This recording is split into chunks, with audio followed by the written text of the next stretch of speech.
Bismillahirrahmanirrahim. Assalamualaikum warahmatullahi wabarakatuh.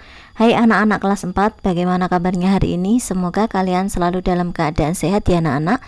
Di video kali ini kita akan belajar tentang latihan soal sumatif akhir semester 1 untuk anak-anak kelas 4 mata pelajaran Bahasa Indonesia. Ini sebagai referensi untuk belajar di rumah. Kita mulai dari soal nomor 1 ya. Ketakutan yang sangat berlebihan terhadap benda atau keadaan tertentu yang dapat menghambat kehidupan penderitanya dinamakan fobia. Ya, namanya fobia. 2. Berikut ini yang merupakan cara untuk membantu orang yang mengalami gejala fobia. Caranya itu dengan mengalihkan perhatiannya ke hal yang lain ya. Kemudian nomor 3, perhatikan pernyataan berikut ya. Yang pertama, tubuh gemetar, sakit kepala hebat, terlihat ceria, biasa saja. Dari pernyataan ini ya, termasuk gejala fobia itu ditunjukkan nomor berapa? Nomor 1 dan 2, tubuh gemetar dan sakit kepala hebat. Kemudian nomor 4, fobia terhadap guntur dan kilat dinamakan astrafobia. Di bawah ini yang bukan contoh fobia, yang bukan berarti ovophobia. Kemudian nomor 6, kedua kalimat penyusun memiliki kedudukan yang sederajat. Keduanya dapat menjadi kalimat sendiri kalau konjungsi dihilangkan. Kalimat majemuk ini dinamakan kalimat majemuk setara. Nomor 7, di bawah ini konjungsi yang biasa dipakai dalam kalimat majemuk setara, kecuali apa? Yang bukan itu mereka ya, mereka. Nomor 8, konjungsi yang berfungsi untuk menghubungkan kalimat yang situasinya berlawanan dengan kalimat majemuk setara itu adalah tetapi. Kalau situasinya berlawanan itu pakainya tetapi. Fungsi konjungsi dan dalam kalimat majemuk setara itu apa? Fungsi dan itu untuk menghubungkan kalimat yang situasinya sama, itu pakainya dan. Kemudian nomor 10, perhatikan pernyataan berikut ya. Langsung kamu baca yang bawah. Contoh dari kalimat majemuk setara. Kalimat majemuk setara yang ini loh. Nomor 2, Andi tidak hadir di acara perpisahan sekolah karena Andi sakit, sama yang nomor 4 ini. Kami bersuku Jawa dan bermarga Jawa. Gitu. Kemudian nomor 11, bacalah teks berikut. Ini untuk nomor 11 sampai 13. Ini kamu langsung baca aja soalnya ya, untuk menghemat waktu. Langsung baca bawahnya ini. Alat transportasi yang beroda 2, 3, atau 4 yang tidak menggunakan mesin tetapi menggunakan kuda dinamakan. Nah, berarti tanpa kalian membaca teks yang panjang ini, dengan langsung membaca soalnya, kalian harus bisa memilihnya nih.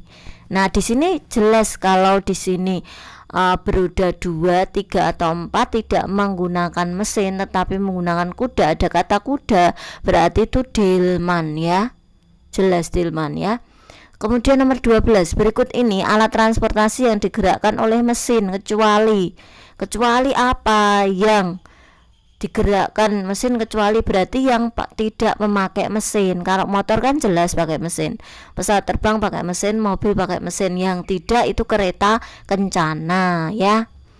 Jadi nggak harus membaca ini, ternyata soalnya sudah bisa terjawab ya.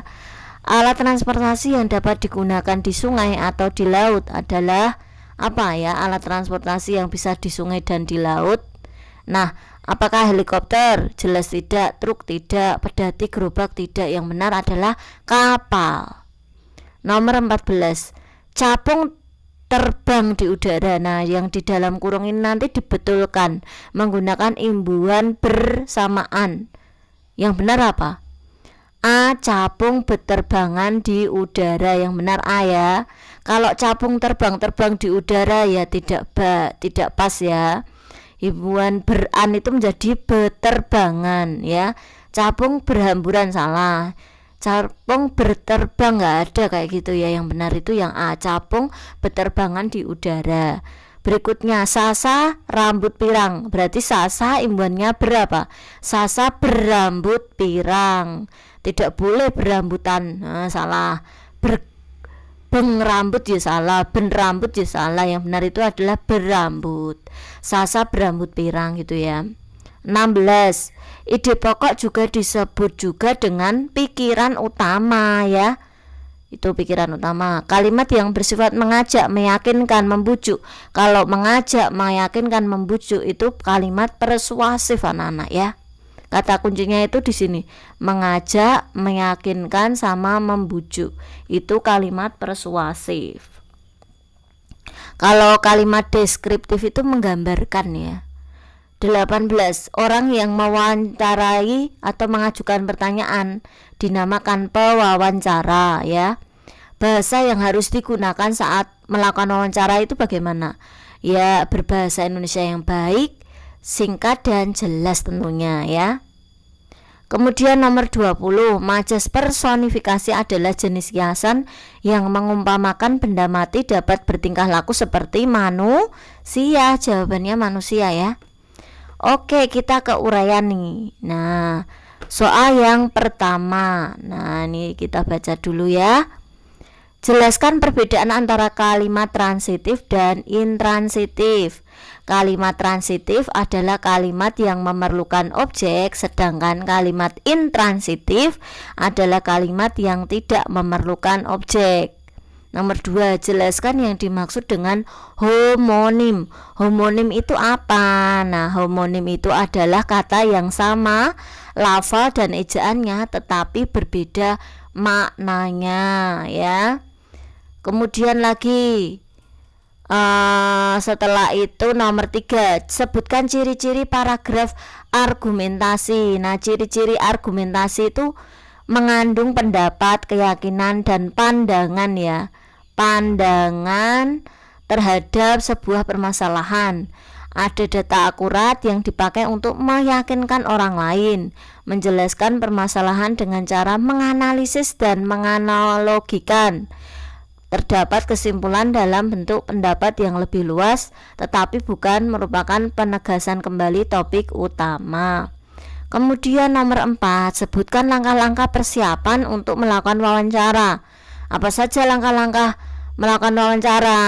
Nah, langkah-langkah persiapan wawancara itu buat janji bertemu dengan narasumber dulu. Lalu siapkan daftar pertanyaan. Kemudian siapkan alat tulis untuk mencatat atau alat perekam ya. Lalu siapkan kamera jika ada. Kemudian nomor 5, apa saja isi dari laporan hasil wawancara? Coba sebutkan. Nah, isi laporan hasil wawancara itu informasi nama narasumber, nama pewawancaranya, tanggal wawancaranya, kemudian kalau ada foto gitu ya.